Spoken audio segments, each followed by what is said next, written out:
So good morning.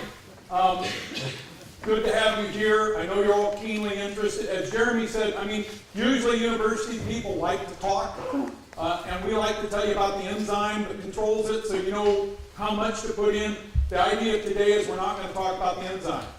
You may have us flying over things, but we hope that you'll learn in this different style. So Jeremy's challenging us. We'll see how well we do. So here's what I'm getting from ranchers when I talk to them right now.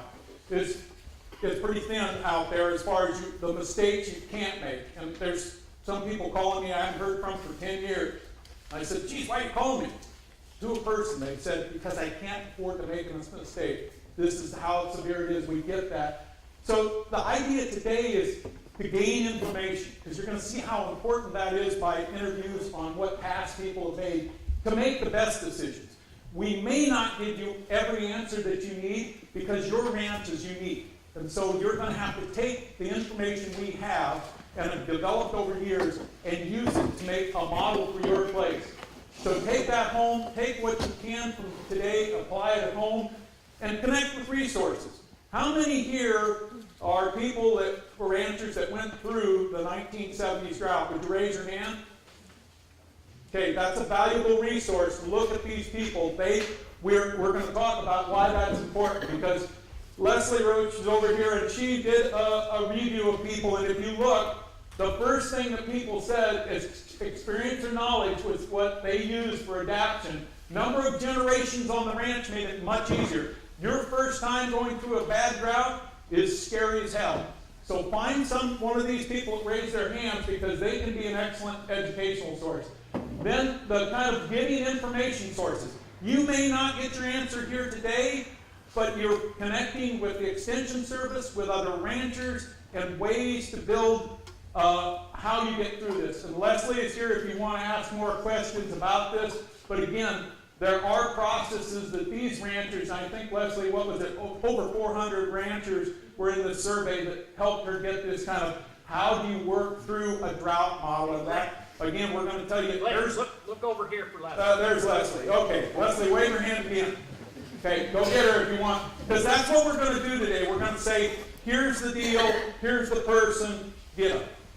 So, for the day, the first thing is we're going to talk about pastures, because although it hasn't rained, there's a lot you need to know about, because on our rangeland down here, we need to figure out how we're going to get to next March. It's not this March I'm worried about. You're going to have to leave enough feed out there to get to next March, and you're going to have to adjust your numbers. Dustin has been clipping here for a long time on the field station. That data is going to be useful in helping Larry Ferrero with 30 years of clipping up in Shasta County talk about rangelands. He's also going to talk about irrigated pasture. Josh is going to look forward to you and talk about, maybe if we're going to get into dry cycles, let's think about perennials and look at that. And then the thing that struck me is the university did a study of 7 irrigated pastures in Northern California. You know who had the most production? A guy that never fertilized. Didn't put a drop on. He moved his cows every day. Yeah, he was a dairyman, and all the ranchers tell me, I don't have time to move. You may have time to move cattle this year on what forage you have, because that's how you make more feed. Then we're going to have animal health and culling. You're going to have to make some critical decisions on that, and Nancy Martin will give you that upshoot site. Then we've got lots of work. Jim Olson spent his life up here doing supplements. Bob Saines tried urea. He's going to give you a little way to cheapen that up. And then I'm going to talk about things outside here and also in the meeting about feeds. Then risk management. There are government programs and there's private programs. We're going to give you a view into both those. Then we're going to have past drought experiences, and finally economics. So hopefully what we give you today is a semblance of this. Again, is Leslie's study. If you see, there's the proactive, reactive, and conservation stocking rates, 37% said they use that. Reduced herd size, 76. Purchase feed, 75. Government program, 74. Early wean. So use this as a strategy to build what your decisions are, because in the face of this drought, many of us are kind of saying, get a hold of it. This will help you get a hold of it. So with that, that's the end of my introduction for today.